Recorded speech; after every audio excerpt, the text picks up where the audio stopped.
Buenas tardes, soy Ángel Aurelio González Amosorrutia.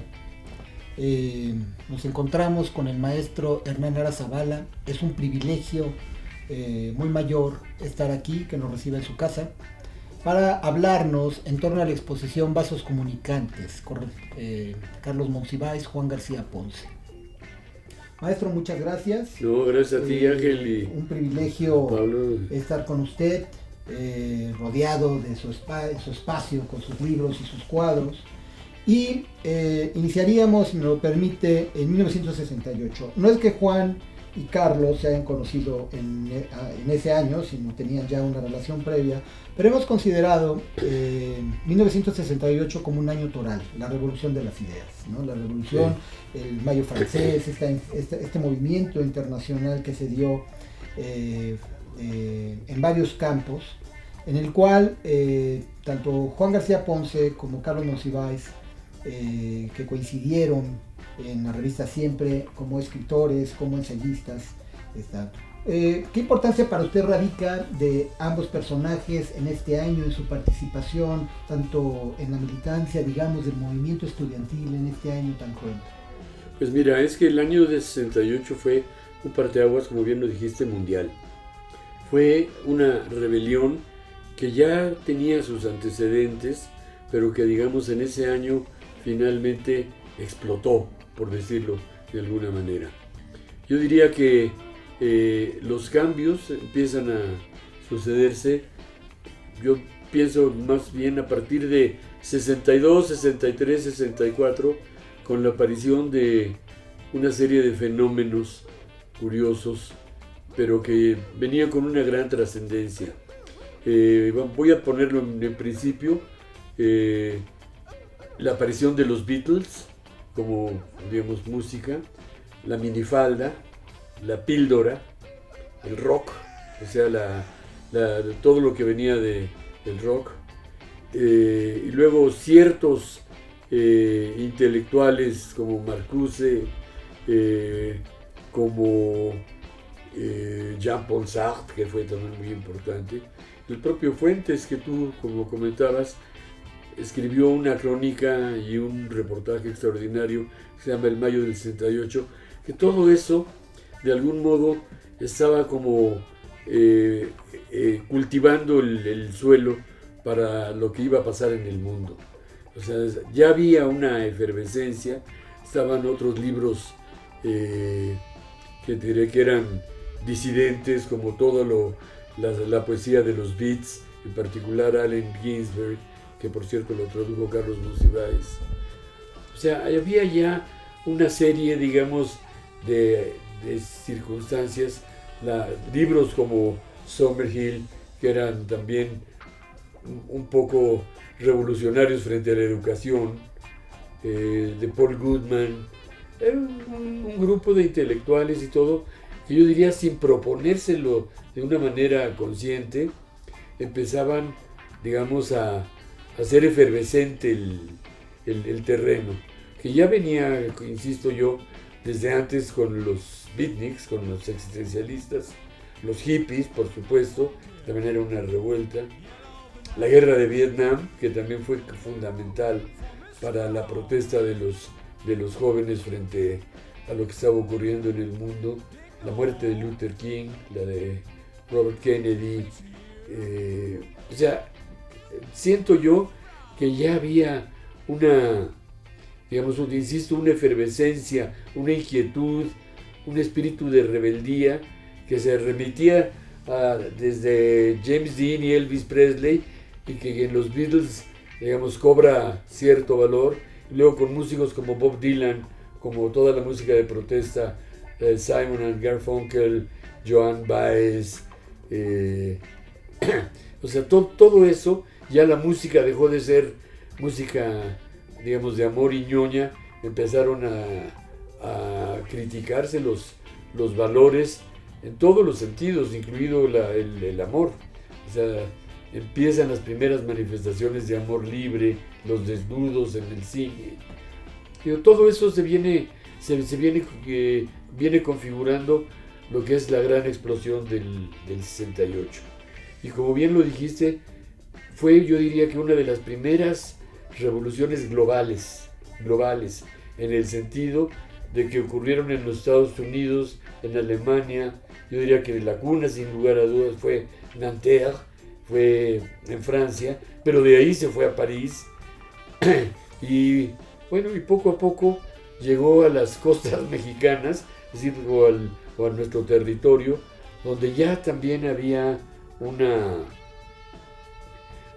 vamos a decir, más que una inquietud, ya había un espíritu de rebeldía, de protesta, pero sobre todo ahí ese espíritu de rebeldía iba en contra del PRI, era fundamentalmente en contra del PRI, porque el PRI ya estaba anquilosado y además tocó ese presidente Díaz Ordaz, que además de ser muy soberbio y además de tener muchos complejos,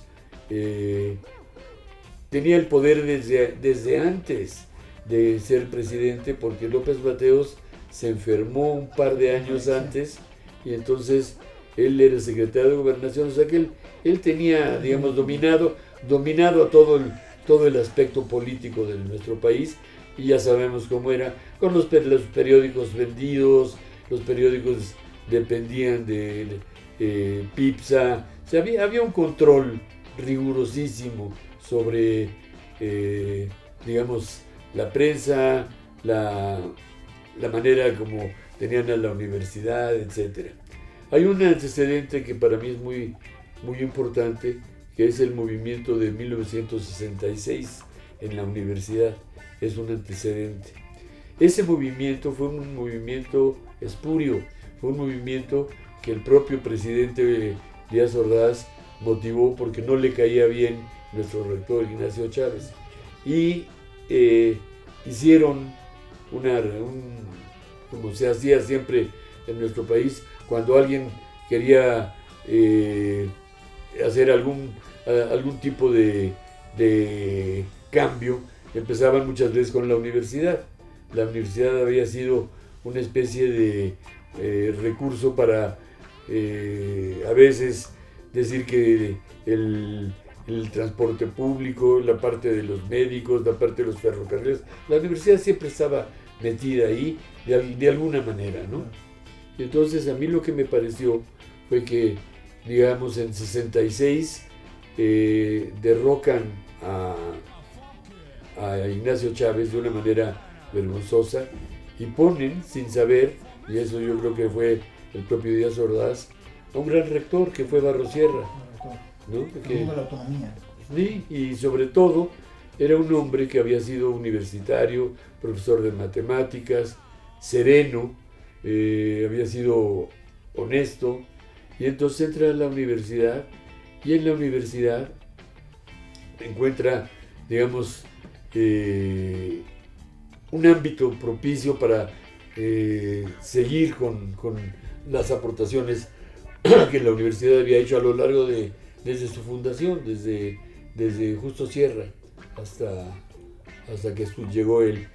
Lo que Díaz Ordaz no sospechó es que los problemas, que fueron unos problemas aledaños en principio, cuando empezó el movimiento en México, que si el pleito entre preparatorias y vocacionales, que si la celebración del aniversario de la Revolución Cubana, o sea, algo, digamos, realmente o de poca trascendencia, aunque yo digo la efervescencia, la inquietud y el malestar ya existía desde antes. Surge esto y entonces con esa exceso de poder y esa gran soberbia que tenía Díaz Ordaz, empiezan a reprimir estudiantes y yo creo que llega el punto clave cuando toman el San Ildefonso, que era la preparatoria número 1, y tiran de un bazucazo la puerta. Entonces el rector no podía, digamos, permanecer ajeno a esto, y entonces es ahí donde se empieza a iniciar el movimiento, porque él es el que finalmente inicia la primera manifestación, que se llamó la manifestación del rector, en contra del gobierno. Y ya estaba, o sea, se supone que iba a salir de CEU hasta el Zócalo, pero finalmente ya estaban apostados ahí en lo que era entonces París-Londres, después de Félix Cuevas. Había ya tanques, soldados, piquetes, soldados. Estaban dispuestos a reprimir absolutamente esa manifestación. Con mucho sentido común y con mucha prudencia, el rector optó por no subir sobre insurgentes. Dieron la vuelta en Félix Cuevas y nos regresamos por Coyoacán. Pero eso yo creo que molestó muchísimo a Díaz Ordaz. Y yo diría que también a muchos de los personajes que eran sus cómplices, entre otros Luis Echeverría, Martínez Domínguez, y en fin, un grupo muy fuerte del PRI que permitió, digamos, que estas cosas se salieran de las manos. Efectivamente. Así. Ahora, nomás un pequeño paréntesis. Esto, digamos, sucedía en el ámbito político de nuestro país, pero estaba sucediendo, como decíamos, ya había sucedido de mayo a julio, o sea, el mayo de París a julio digamos, del mismo año, unos escasos meses, pero como te digo, ya había la efervescencia, ya había el disgusto, ya había la inquietud y las ganas de rebelarse, ¿no? Díaz Ordaz lo permitió y entonces explota. Yo creo que uno de los momentos claves, bueno, voy a decirte dos cositas para hablar del 68, pero la verdad que los jóvenes líderes del 68, todos estaban muy bien preparados. O sea, eran gente ya politizada, salvo raras excepciones, pero casi todos ellos habían militado en el Partido Comunista, habían tenido experiencias grandes en cuanto a su formación política, etc. Y entonces, todo eso, digamos, se juntó de tal manera que en unos cuantos meses, digamos, todo el 68 explotó y fue una verdadera revolución. Una verdadera revolución donde participó muchísimo la sociedad, donde hubo simpatía, y pasó una cosa también muy importante.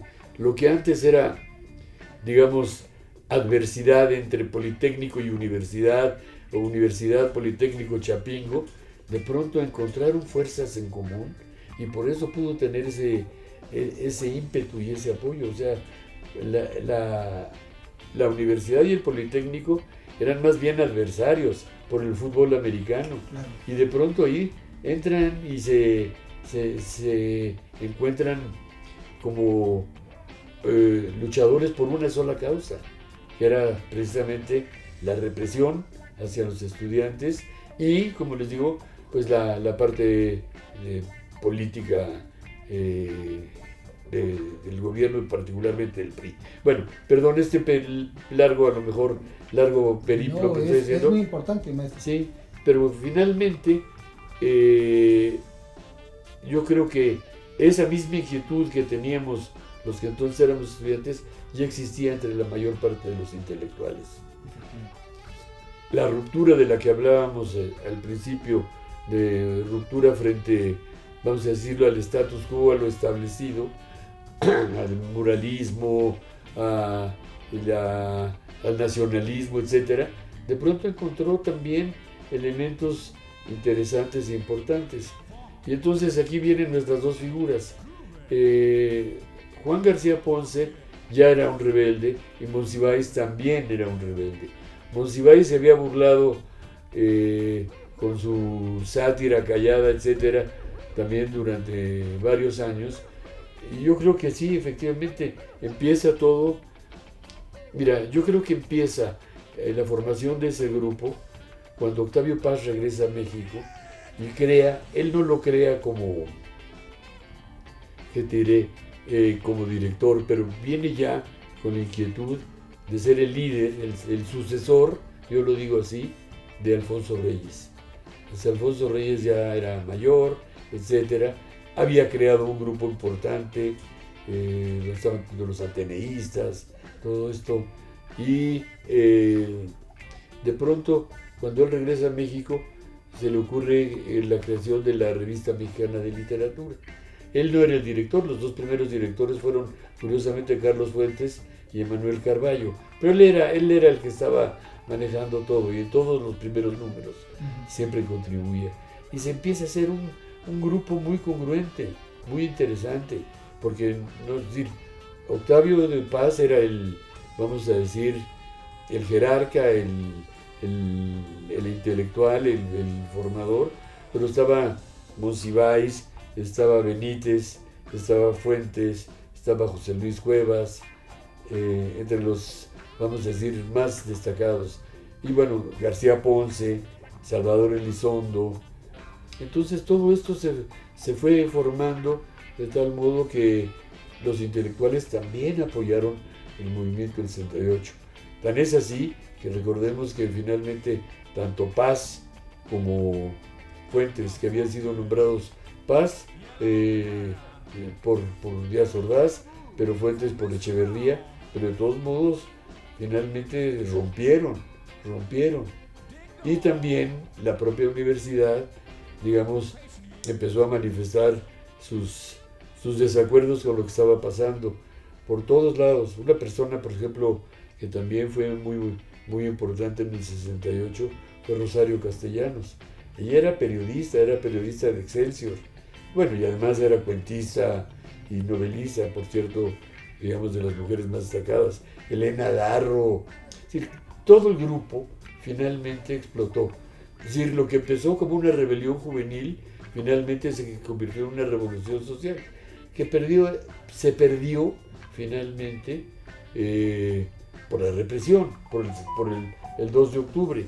Pero yo creo que se ganó ese combate. Es como una de esas batallas. Se perdió la batalla, pero no se perdió la guerra. Lo que pasa es que la corrupción, y no estoy diciendo como López Obrador, pero es decir, está demasiado acendrada en nuestros países, porque no es solo en nuestro país, y en el mundo entero. Son raras los casos en que no. Pero bueno, es muy difícil erradicar esa corrupción, y esa corrupción trae a otra corrupción. En fin, a lo que diría yo es que yo creo que lo que resultó benéfico del 68 se vio, digamos, 30 años después, cuando finalmente hubo, digamos, la caída del PRI. Cuando entra Vicente Fox, yo creo que es producto, digamos, del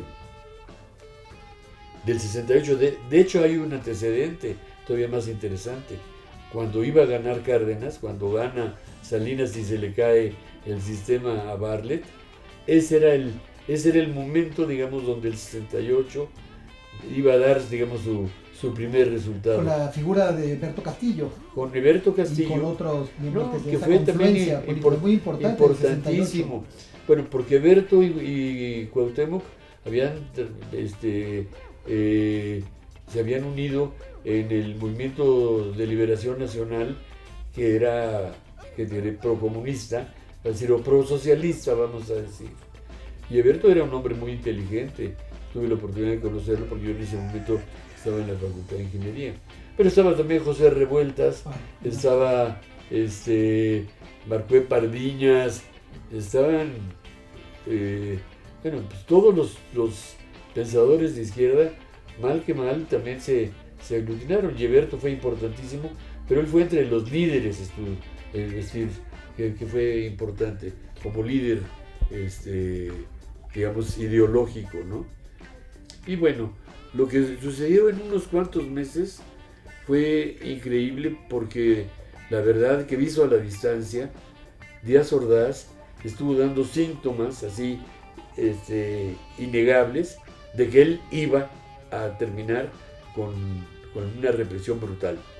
Ya había entrado a la ciudad universitaria, ya había, primero lo del bazucazo, luego entran a la CEU y al Politécnico. Todo eso, digamos, va formando hasta que llegan. Y yo creo que a lo mejor ahí también faltó un poquitito de prudencia de parte tanto de los líderes como de los estudiantes, pero ya los ánimos estaban muy caldeados. Debieron haber dicho cuidado, porque aquí viene algo fuerte. Y claro, como estaban también las Olimpiadas a la puerta, en ese momento, digo, los ánimos estaban exacerbados, y finalmente Díaz Ordaz dijo, aquí no hay más que de una, y ¿saben qué? Muerte. Esa presidencia imperial. Sí, exacto, en la presidencia imperial. Bueno, ahora curiosamente, tú sabes que a Juan García Ponce lo confundieron con Marcelino Perelló, sí. Y como se parecían un poco, porque los dos tenían el pelo lacio, el pelo largo. Marcelino era mucho más alto, pero como él estaba también en una silla de ruedas, y Juan en una silla de ruedas, de pronto lo confundieron y lo llevaron. Que lo lleva esto después Juan a la novela La Invitación. A la Invitación, a la claro. Invitación, precisamente. Claro la que estancia sí. En los separos y toda esta cuestión. Sí. Y luego ahí también te das cuenta, digamos, de la torpeza del gobierno para no haber identificado a Marcelino. Estaban también, vamos a decir, los negociadores, que eran Jorge de la Vega Domínguez y ¿cómo se llamaba el otro? Lo tengo en la punta de la lengua. Negociadores que no pudieron con los líderes. Los líderes estaban muy preparados. Y digo, había también un poco de arrogancia y de soberbia de parte de los líderes. Se habían dado cuenta de que había fructificado y que el movimiento era prácticamente imparable. Y la única manera de parar eso era con esa represión. Y además, como vino de inmediatamente después la Olimpiada, como que hizo una cortina de humo que permitió que, bueno, y además a todos los líderes los encarcelaron y los otros tuvieron que huir. Claro. Los únicos que no encarcelaron, o uno de los pocos, fue a Marcelino Perelló, pero a todos los demás, es decir, a Luis González de Alba, a los principales, al otro de ciencias que era junto con Perelló el líder, a Roberto Escudero, Gilberto Guevara Niebla. Gilberto Guevara Niebla, que fue importantísimo. Sí. Perelló, fíjate qué curioso. El búho. El propio Luis González de Alba y Roberto Escudero, que eran los de filosofía. En realidad todos ellos estaban muy preparados. ¿Cómo se llamaba el doctor? Eduardo... ¿Eli de Gortari? No, Eli de Gortari, sí, pero no, yo digo médico, pero el estudiante de medicina. Eduardo Wong, ¿cómo se llamaba? No, bueno, todos ellos, en realidad, todos muy bien preparados, todos muy inteligentes. Bueno, pero lo que te decía entonces es que a García Ponce finalmente lo agarra por su parecido con Perelló. Perelló ya había logrado escapar, yo creo que se lo advirtieron. Es decir, yo estoy seguro que les dijeron que ya no se metan ahí. Pero como te digo, estaban envalentonados y a lo mejor esa era la parte interesante de una juventud que no tuvo miedo finalmente de enfrentarse a esa circunstancia. Y los testimonios que hay de cómo sufrieron y cómo los agarraron y todo, que va todo en el libro de Luis González de Alba, en el de Gilberto, estuvo muy documentado en el de Elena Poniatowska, sí, todo eso te das cuenta que realmente fue todo un aparato para reprimir y para finalmente acabar con el movimiento. Efectivamente. Sí. Y los acabaron, entre otras cosas, de una manera muy inteligente pero muy cruel, porque metieron a todos los líderes a la cárcel. Pero lo que es paradójico y lo que a mí me causa mucha extrañeza en ese momento, yo era exactamente, digamos, yo tenía 22 años, era cómo se atrevieron, digamos, los jerarcas del país, el presidente, a destruir a su propia juventud. Eso es criminal, porque en el 68 en París también hubo represión, pero no hubo muertos. O sea, a lo mejor hubo 1 o 2 muertos así circunstanciales, pero así una masacre como el 68. Solo comparable a lo que pasó en Praga, precisamente en la primavera de Praga. Bueno, pero no es ese nuestro tema. Sí, efectivamente, maestro, este contexto histórico que nos da es muy importante, porque en el 68 tanto Juan García Ponce como Carlos Monsiváis están en las revistas siempre, con independencia de los escritos políticos que están No, y realizando. empiezan a rebelarse también ellos, son de los pocos que se van a rebelar entre los intelectuales. La otra, insisto, es Rosario Castellanos. Efectivamente, y también una faceta muy importante de Juan García Ponce es la de traductor. Precisamente él realiza la traducción del Hombre Unidimensional y Eros y Civilización de Marcuse. Claro. Precisamente, eso fue muy importante en el contexto de la revolución de las ideas, de la sociedad industrial, claro, las nuevas relaciones eróticas que se iban estableciendo precisamente ante este aquilosamiento que había. Exactamente, formas, sí. ¿no? Es decir, por eso te digo, había ya, estaba en el aire una suerte de rebelión que te digo que desgraciadamente no solo en México, en todos lados, finalmente la frustraron. Yo creo que a la larga se ganó, porque muchas de las revoluciones finales surgieron de ahí. Me estoy pensando en la revolución, por ejemplo, de los negros, o sea, el Black Power, que también empezaron tratando de ser una revolución violenta y finalmente Luther King los convenció de que no. Y bueno, el hecho de que Obama haya sido ya presidente es un avance tremendo. Todo eso es, vamos a decir, parte de el reconocimiento de los homosexuales, la liberación de la mujer. Es decir, todos esos momentos ya estaban ahí, pero digo, estaban encapsulados, ¿no? Sí. Y finalmente han ido saliendo. Pero bueno, si quieres regresamos a la parte. Yo creo que sí, yo creo que todos los intelectuales mexicanos se unieron, digamos, los que estaban por la ruptura con los que no estaban con la ruptura, pero finalmente estaban en contra de ese autoritarismo y de ese bloque horrible que había formado el PRI, que no permitía nada. Es decir, nada fuera del poder, ¿no? Y esto nos lleva a esta ruptura que tiene antecedentes, pero que se expresa en 1968 con la exposición de pintores mexicanos. Sí. Y de ahí la gran capacidad precisamente de Juan García Ponce como un crítico de arte, sin este rigor, digamos, este aquilosamiento. La Escuela Mexicana de Pintura tenía precisamente copados todos los espacios, este discurso de un nacionalismo exacerbado. Hay un antecedente previo donde los García Ponce, los dos, tienen injerencia. Hubo una exposición que se llamó Confrontación 66. Se abrió una revuelta. Pues, sí, y entonces Juan era jurado ya, porque Juan empezó, qué curioso, porque hacer crítica de arte abstracto requiere en cierto modo pensamiento abstracto, que Juan era en eso un maestro, o sea, tenía una gran capacidad de abstracción que le permitía escribir. Pues ¿qué vas a escribir de un cuadro abstracto si no lo puedes interpretar? Entonces la cultura de Juan, su manera de pensarlo le permitía. Bueno, el caso es que en esa exposición, se llamó Confrontación 66, era abierta y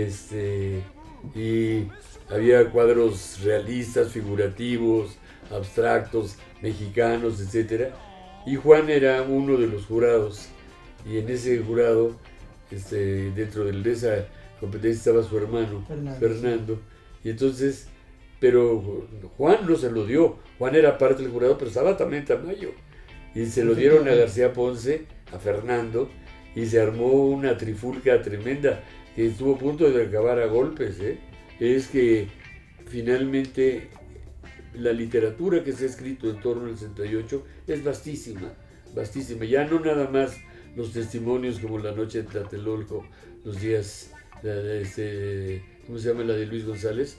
Los días y los años. Los días y los años. El libro del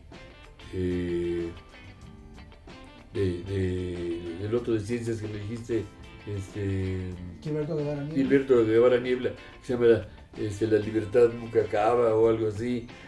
Son infinitos. Y está la crónica de la intervención, maestro. Eso es lo que te iba a decir, a eso iba yo. Bueno, y está el libro de Monsiváis, se llama Días de Guardar. Días de Guardar. Además de... ¿Podría hablar un poco de ambos? ¿La importancia de ambos libros? Son muy importantes. Claro, uno es una crónica y el otro es una novela. Y es una novela muy culta, es la novela más ambiciosa de Juan. y por supuesto termina en el 68 y ahí matan a una de las protagonistas. Y bueno, es ahí en esa novela Juan toma sí el 68 como parte de su temática, aunque también es una novela muy, muy autobiográfica, pero ¿qué diré? A lo mejor excesiva, pienso yo, a lo mejor excesiva. De lo que tú me preguntabas también hace rato, es que yo creo que la que da, digamos, con mayor acierto una biografía intelectual o una biografía intelectual de México en la época del grupo de Juan García Ponce, Elizondo, bueno, de los de la ruptura, digamos, donde, insisto, estarían Monsiváis y José Emilio también. Y bueno, y empezó con Octavio Paz y con Arreola, con poesía en voz alta. Eso fue también, y eso fue antes del 68. También fue una pequeña revolución intelectual en donde salieron a la calle a leer en voz alta, hicieron obras de teatro, etcétera, ¿no? Y ahí Juan ya lo cuenta, esto lo cuenta en pasado presente. Y ahí te cuenta de una manera muy honesta cómo él se fue integrando poco a poco al grupo. Y además, lo que era, yo creo que Juan García Ponce tenía una especie de amor-odio hacia Salvador Elizondo. Tenía una relación de respeto y de afecto, que por cierto, la novela termina diciendo, finalmente los dos terminaron siendo dos distinguidos escritores. Pero aunque ellos eran muy amigos, se emborrachaban juntos, iban juntos al Centro Mexicano de Escritores, se peleaban, etc. Pero eran como cómplices. Y eso le gustaba a Juan y le gustaba a Salvador también. Y participan juntos en la revista mítica Snob. Claro. Mítica, claro, porque también en Snob ellos... Ese fue un proyecto auspiciado, yo creo que por este director de cine yucateco, Barbachano Ponce. Él tenía dinero, era socio de Rockefeller, entonces podían permitir hacer una revista. Yo creo que esa revista, de hecho yo creo que el principal protagónico ahí es Salvador, pero invita a Juan. Y además, como tenían amigas guapas y todo, entre Juan y Salvador eran los encargados de convencerlas de que se tomaran fotos desnudas, etc. Rogelio Cuellar toma después todos son muy importantes. Sí, también muy importante, y del mundo erótico de Juan también. Sí. Y entonces, bueno, pues yo te digo, esas dos novelas, Crónica de la Intervención, La Invitación y 3 y Pasado Presente, hablan desde diferente perspectiva del 68, pero a mí, como me preguntabas tú, creo que la más interesante de las tres, porque es la más honesta de parte de Juan. Sí. Es la donde él, digamos, reconoce, por ejemplo, que su hermano Fernando inició, digamos, su anhelo de ser artista, el anhelo de ser artista. Y Juan, igual que Salvador, no sabía qué quería hacer en la vida. Y de pronto, bueno, pues dice, yo también voy a ser artista, y te digo, entra por el teatro, una puerta falsa, y finalmente... El canto de los grillos, precisamente, sí, que gana el premio Ciudad de México. Claro, pero después de eso, empieza con cuentos, Imagen Primera, y luego con su novela Figura de Paja, y luego... La Noche. No, pues después fue un poquito posterior, que fue más rebelde. La otra novela de Juan es la que ocurre en Mérida. Se me va ahorita el nombre, pero ahorita me voy a acordar.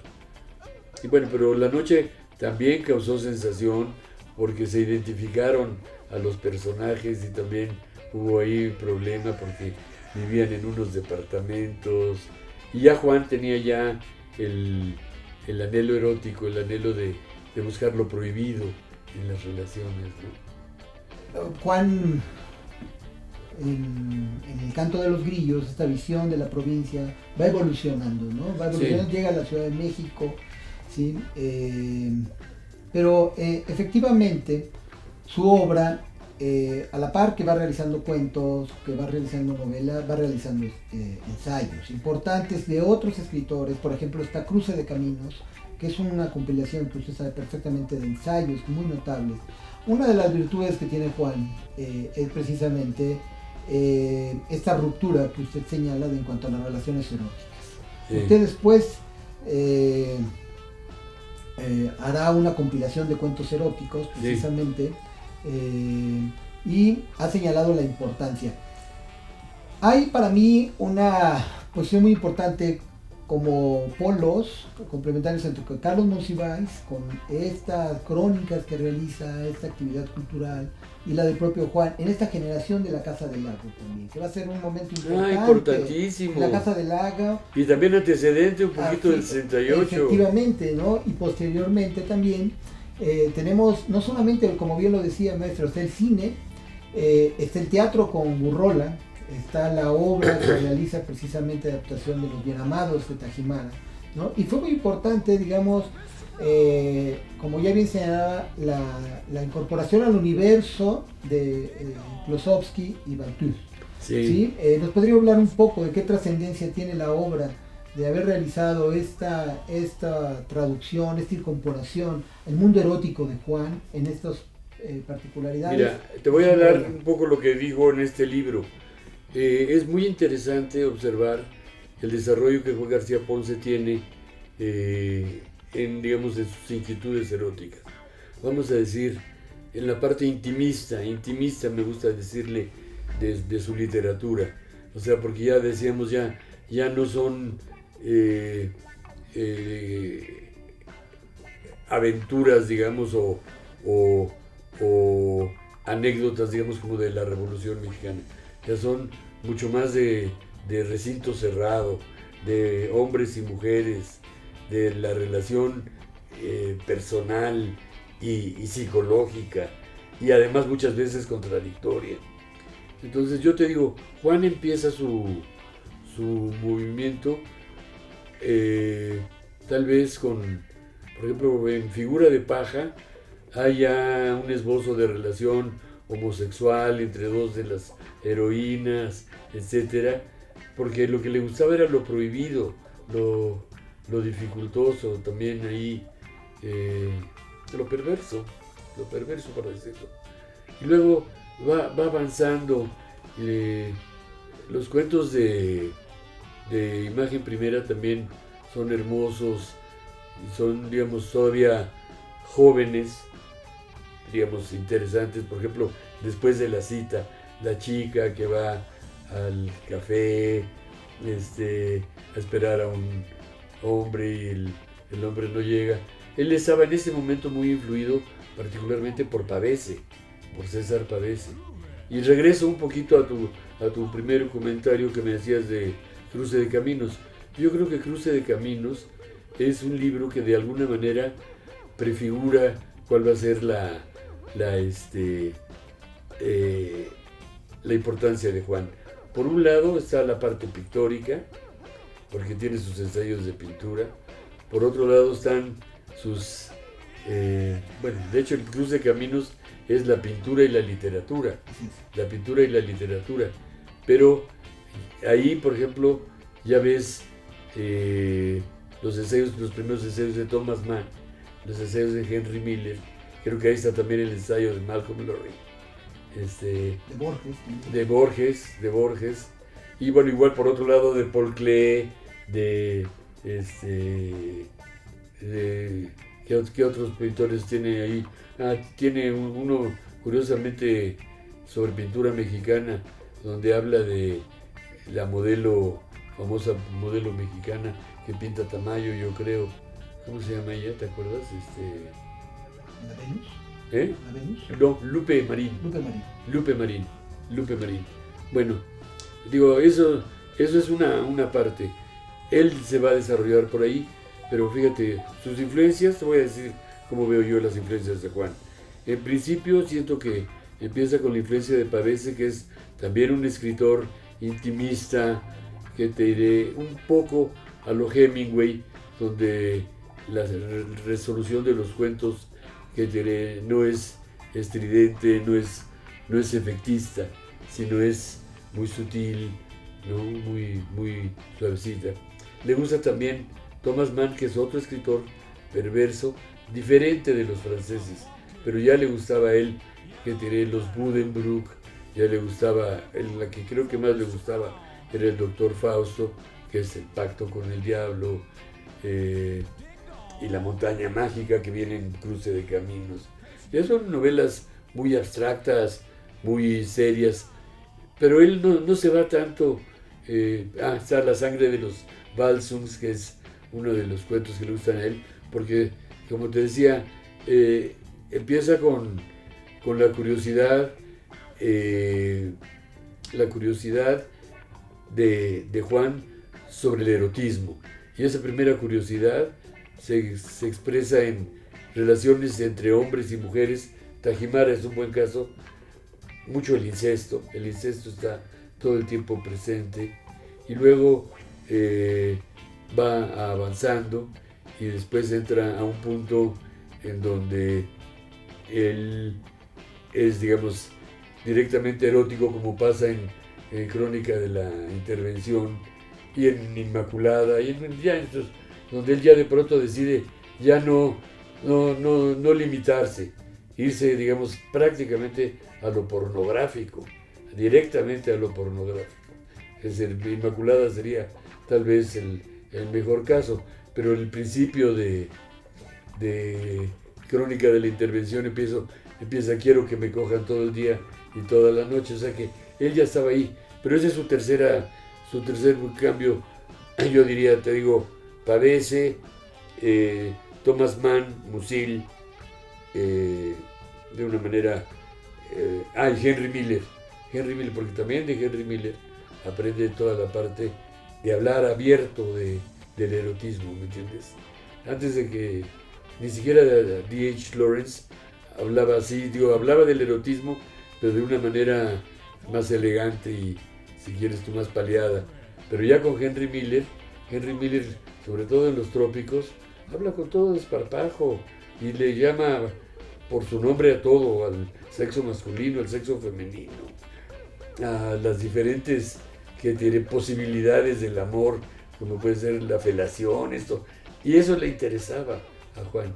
Y al mero final ya tiene entonces esa otra obsesión, que es que a él le gustaba ser, me gusta decirle, el puppet master. Era el que manejaba los títeres, por decirlo así. Yo no sé si tenía que ver ya con parte de su problema físico, pero entonces ya no le interesaba tanto la seducción de él a otros, sino hacer que porque él lo decía, los otros tuvieran una relación amorosa. Es bastante perverso ese elemento de él, pero eso lo hizo distintivo, y eso lo aprende de Klossowski y de Bataille y de todos ellos. O sea, su trayectoria es como muy firme en el erotismo, un erotismo sutil, breve, donde el homosexual, el incesto, el deseo por las jovencitas, todo eso así inicia. Y ya después se lanza directamente a lo que se llama, por eso, teología y pornografía. También es muy importante, ya que comentamos esto, que es donde creo que se aglutinan realmente también esa generación, la edición que hubo de los escritores frente a sí mismos, de las que llaman autobiografías precoces, que se llamaba así. Y bueno, pues todas están prologadas por Emanuel Carballo, que también fue muy importante en toda esa generación. Emanuel prologó a José Agustín, que es el otro que se nos está Literatura de la onda también. Sí, pero no solo es la literatura de la onda, también fue, vamos a decir, un revolucionario en el mejor sentido. Cambió el lenguaje, muy diferente a Juan García Ponce, pero digamos en otra tendencia, ¿no? Pero José Agustín es, yo diría, también un gran exponente de la ruptura.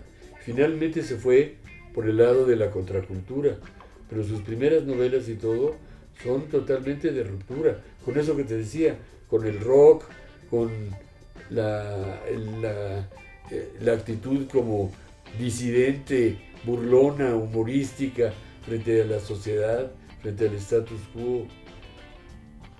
Entonces digo, son un grupo, el otro que es Leñero, que también, bueno, él también un poco entre el periodismo, la novela, de los que están ahí, Elizondo, Monsiváis. El único que faltó ahí fue José Emilio en los precoces, en las autobiografías precoces. Yo creo que él a propósito no quiso estar él. Pero ese momento editorial fue importantísimo para... La presencia de Joaquín Mortiz también, que como no, bueno, Joaquín Mortiz, finalmente, don Joaquín, lo que hizo fue, cuando entra, sale él del Fondo de Cultura, que él era el jefe de producción, y entra el argentino Orfila, Arnaldo Orfila, él decide formar su propia editorial, apoyado por sus amigos españoles, catalanes, en particular por Seix y Barral, y empieza a sacar unos libros extraordinarios. O sea, la colección El Volador finalmente es una prueba, digamos, de el gusto literario y lo importante que fue la literatura mexicana. La Casa en la Playa. Esa es la que se me fue ahorita. Exactamente, y aquí es la relación de Juan también con Mérida, con Yucatán. Sí, es de las pocas, es la primera vez que lo hace, sí. La primera vez, pero también es de corte todavía tímidamente erótico, porque todavía se ve influido por Pavese, por eso le pone La Casa en la Playa, que es un título también pavesiano. Así es. Casa en Colina. Bueno, pues no sé si quieras que... Su relación, cómo fue al final, más que al final, con Juan, con Carlos, y sobre todo, ¿qué nos podría cerrar, maestro, la trascendencia de estas dos figuras ya para concluir la entrevista? Mira, fue mucho más importante mi relación con Juan, porque yo te decía hace rato que yo tuve dos influencias muy grandes en mi carrera. El primero fue Juan José Arreola, curiosamente, que fue mi maestro en la facultad y que al que sigo pensando que es un escritor genial, directamente. Y el otro fue Juan García Ponce. Cuando yo leí su autobiografía, me quedé deslumbrado.